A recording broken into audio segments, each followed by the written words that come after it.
Bonjour à tous et bienvenue dans À l'affiche.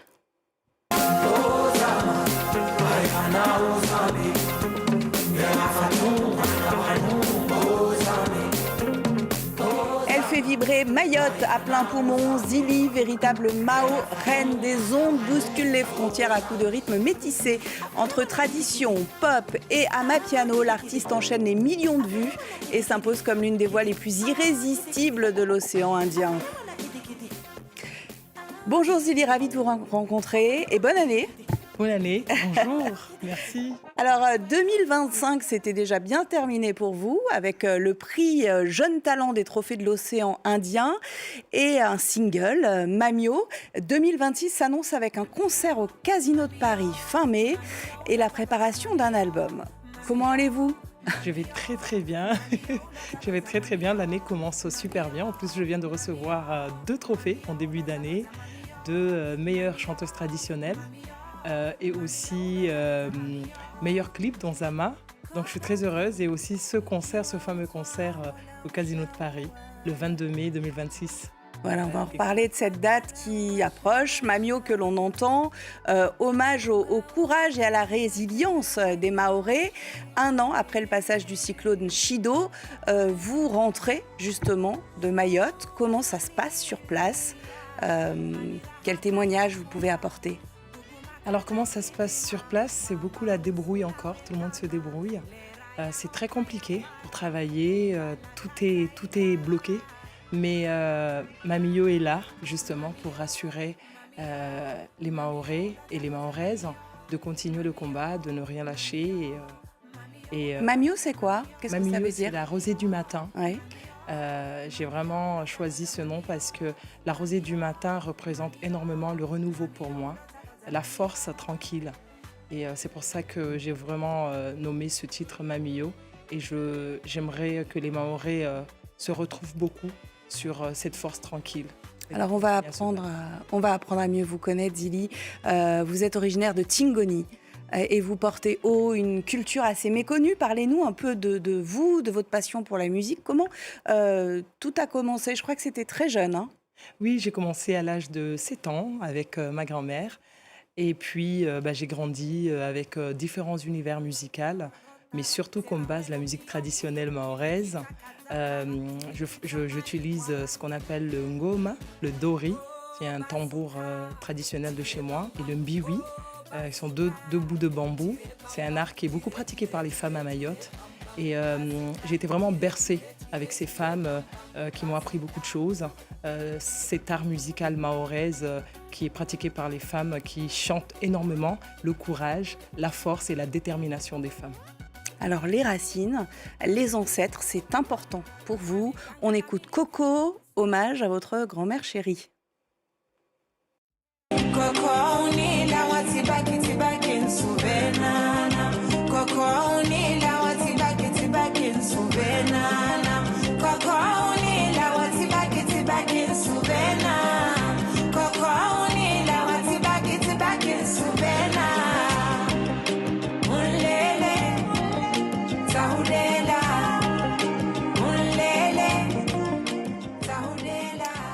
Votre palette musicale est large, hein, vous l'avez dit, c'est une fusion de sonorités traditionnelles et on les entend, des textures électroniques. Comment vous travaillez ? Est-ce que c'est d'abord la musique, la composition ou d'abord les paroles ? C'est d'abord les paroles et après la partie composition musicale. Parce que en fonction de... Moi, je suis vraiment... Tout m'inspire, je suis une éponge, vraiment. Et la musique vient après.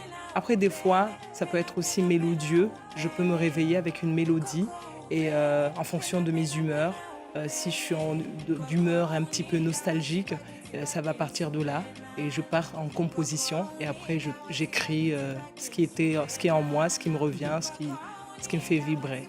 Et ça reste en tête, ça nous fait aussi vibrer. Et vous chantez donc en anglais, en français, mais surtout en shimaoré et en kibushi. Pourquoi est-ce important pour vous de porter ces langues au-delà de Mayotte, votre archipel ? Alors, je pense que c'est super important pour nous tous que chacun porte vraiment ses langues maternelles parce que je me dis, c'est en sachant d'où on vient qu'on sait où on va. Chacun d'entre nous doit vraiment conserver le maximum cette racine, parce que pour moi, c'est la racine, la langue maternelle, pardon, c'est ce qu'on apprend en premier quand on commence à apprendre à parler. Donc, c'est un choix aussi pour pouvoir montrer aux yeux du monde cette langue qui est tout simplement magnifique, le shimaoré qui n'est pas beaucoup connu, parce que c'est un créole swahili et malgache et qui est tout simplement magnifique et j'aimerais bien le mettre à l'honneur. Merci de nous le faire découvrir en tout cas. La reine, c'est vous qui le dites dans Amani. On écoute.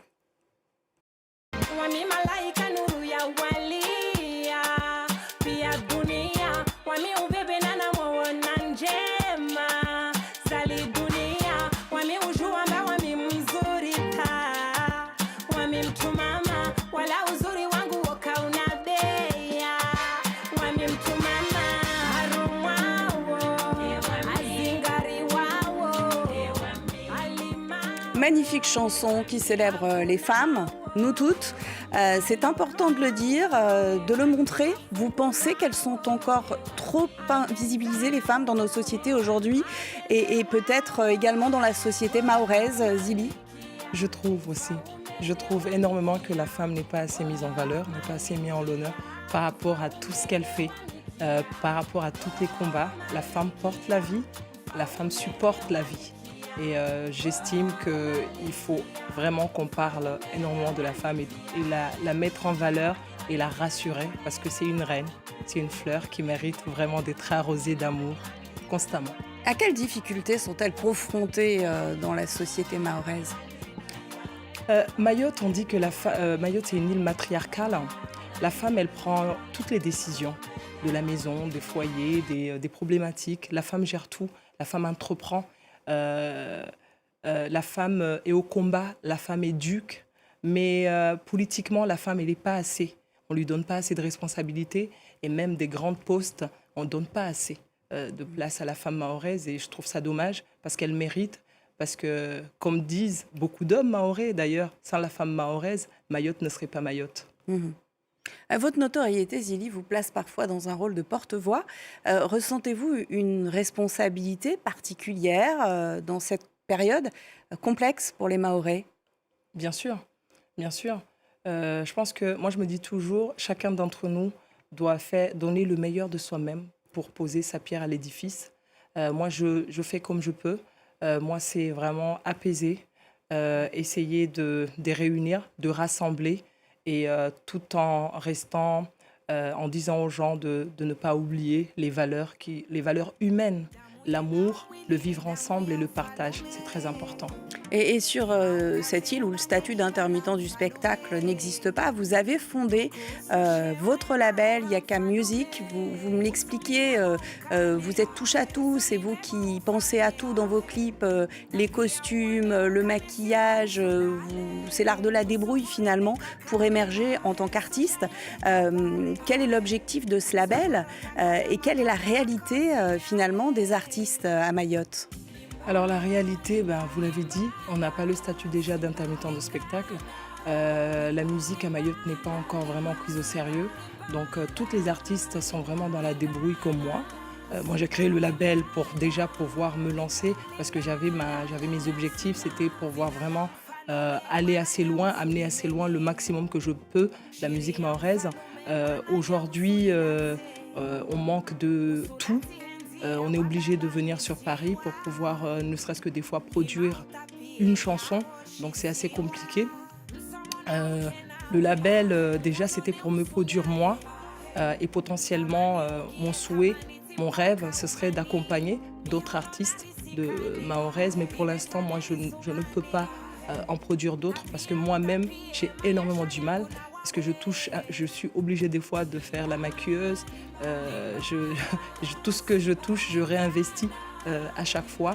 Et c'est hyper compliqué. Mais j'aimerais bien plus tard en accompagner parce que la musique mahoraise est riche et il y a beaucoup de talent chez nous. Et il y a une date importante donc pour vous, le Casino de Paris, le 22 mai prochain. Félicitations par avance. Merci. Qu'est-ce que vous préparez? Vous avez un petit avant-goût à nous donner peut-être? Alors, qu'est-ce que je prépare? Je prépare un super spectacle. J'ai vraiment envie d'en mettre plein les yeux. les spectateurs et puis les personnes qui seront là. J'ai envie de leur faire ressentir toute cette vibration, toute cette culture musicale qui est en moi, qui est comorienne, malgache, africaine, très ancrée dans l'océan Indien. Et j'espère en tout cas que les gens seront au rendez-vous et qu'ils vont pouvoir goûter à tout ça. Mais je suis en train de cuisiner quelque chose de très sympa. Je suis en train de cuisiner, comme on dit chez nous, le kakamkou. Qu'est-ce que ça veut dire? Le kakamkou, c'est une soupe de poisson où on met beaucoup d'herbes, du citron et ça réveille. Donc voilà, un bon kakamkou. On mélange tout ça et c'est délicieux, Et j'imagine. c'est délicieux. Voilà, on a l'habitude dans cette émission de demander son coup de cœur culturel à notre invité. Le vôtre, c'est le Tiny Desk Concert de l'artiste nigérian Asake. Alors, vous m'en dites quelques mots de cet artiste? Ah, c'est un artiste que j'aime beaucoup. Je me retrouve énormément en ce qu'il fait parce qu'il chante beaucoup sa langue, aussi ses langues. Et puis, il met beaucoup en valeur la musique traditionnelle nigériane. Et j'aime bien sa force tranquille parce qu'il est très, très posé, hyper classe. Mais il envoie énormément et j'adore ce qu'il fait. Bon, bah, parfait, comme vous. Il y a beaucoup de points communs. Merci infiniment, Zili. Merci beaucoup. On attend l'album et ce concert au Casino de Paris le 22 mai prochain. Bon vent, comme on dit. Merci. Et on se quitte avec Asake, bien entouré. L'info continue sur France 24 et france24.com. Merci de votre attention. Je vous dis à très vite. Marahaba. As they go, I'm a piano. We go show, we go let them know. Now we dey run the town and any show bigger than any war, stronger than any foe. Bad man flows, put them on their toes. On the low, the girl them know. Like we do short and South Jammo, Colorado. I'm a piano, piano. It's a big vibe, but the girls them know. Steadily, heavily, we're getting lit. I'm a piano, piano. It's a big vibe, but the girls them know. France Média Monde, tout un monde.